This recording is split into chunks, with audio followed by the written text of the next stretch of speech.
Selamat pagi, Assalamualaikum warahmatullahi wabarakatuh. Anak-anak, kita sudah sampai ke pertemuan keempat IPS kelas 7. Hari ini Ibu akan menyampaikan materi tentang kegiatan ekonomi. Baik, silakan disimak ya nak ya videonya. Jangan lupa kalian presensi di bawah kolom komentar Ibu di video Ibu ya.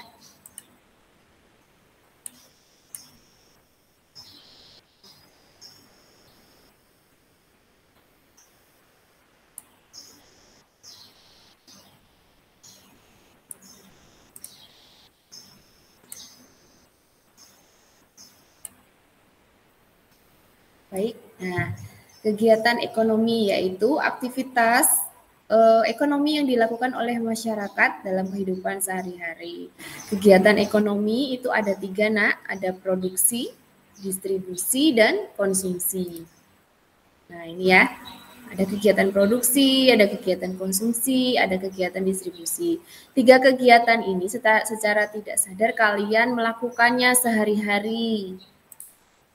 Nah, kita bahas satu persatu. Yang pertama tentang kegiatan produksi. Apa itu produksi? Produksi yaitu kegiatan yang dilakukan untuk menghasilkan atau menambah nilai guna barang atau jasa.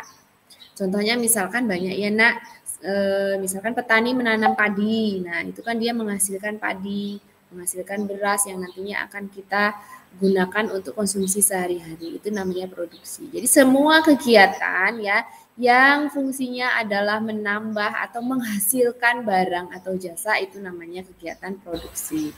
Faktor-faktor produksi ada 4 ya. Yang pertama sumber daya alam. Fungsi faktor sumber daya alam adalah sebagai bahan baku, contohnya tanah, hutan, dan air. Faktor produksi yang kedua yaitu tenaga kerja. Faktor produksi tenaga kerja adalah fungsinya sebagai pengolah bahan baku, contohnya manusia atau orang yang melakukan pekerjaan.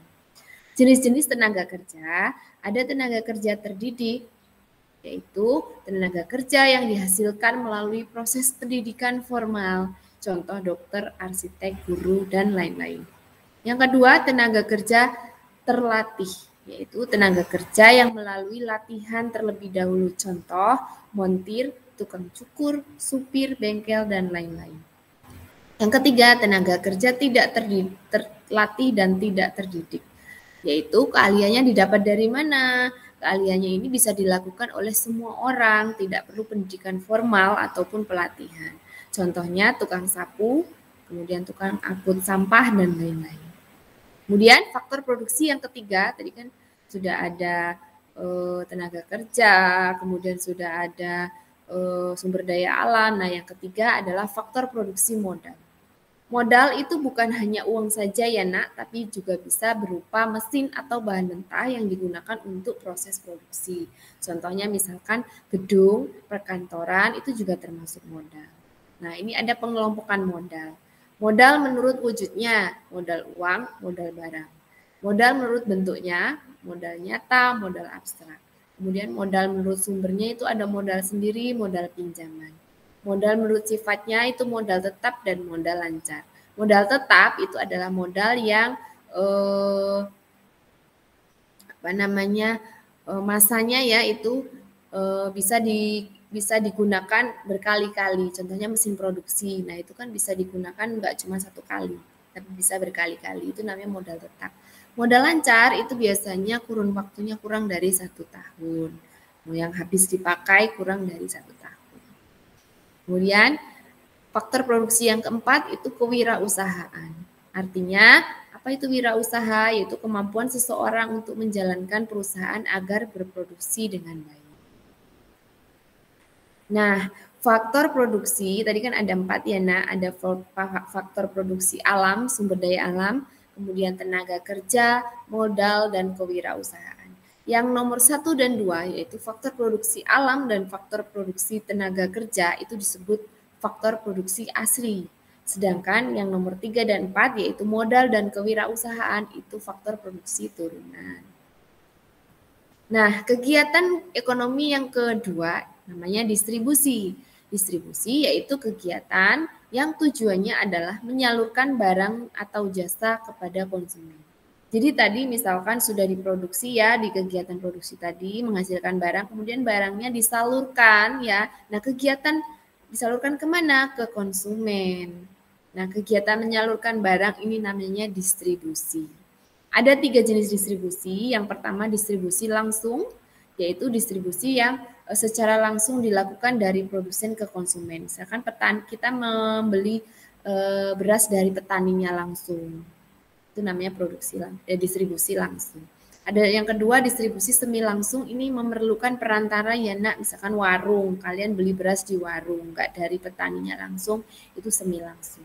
Distribusi tidak langsung, ini distribusi yang memerlukan agen atau orang yang menyalurkannya, misalkan dari petani beras itu dijual oleh agen, kemudian oleh agen ditaruh di warung. Nah, kemudian kita baru membelinya di warung. Nah, itu distribusi tidak langsung. Orang yang menyalurkan barang dari produsen ke konsumen disebut distributor. Kegiatannya namanya distribusi. Jenis-jenis distributor, ada pedagang besar, yaitu membeli dalam jumlah yang besar, atau retail, contohnya grosir, eksportir, dan importir.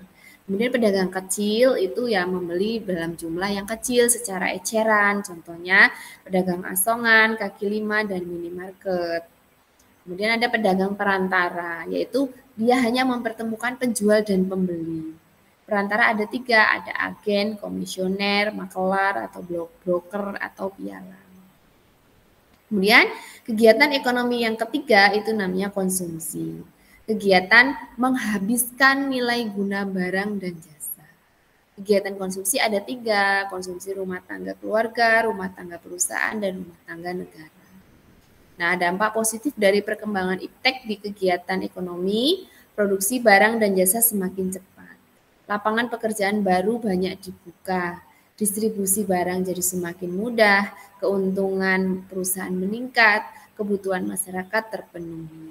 Nah, dampak negatifnya apa? Perubahan yang ada dari tenaga kerja manusia menjadi mesin itu menyebabkan bertambahnya pengangguran, bertambahnya polusi baik limbah darat, laut, udara karena proses produksi.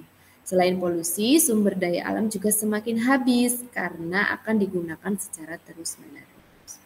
Oke, itu penjelasan dari Ibu ya, Nek ya.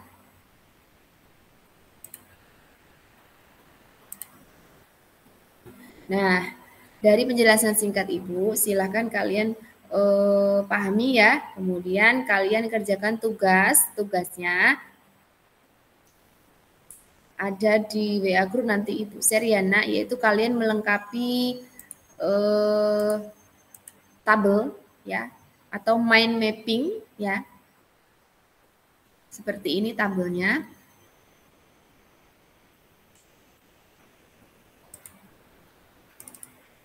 Sebentar.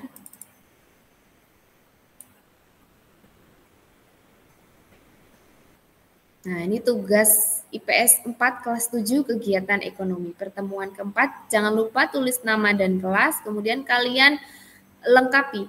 Apa itu diproduksi, kalian tulis, berikan contohnya. Apa itu konsumsi, kalian tulis, berikan contohnya. Apa itu distribusi, kemudian berikan contohnya. Itu saja nak untuk tugasnya.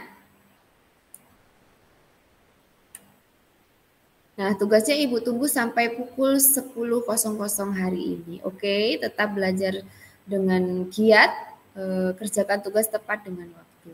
Oke. Assalamualaikum warahmatullahi wabarakatuh. Selamat pagi.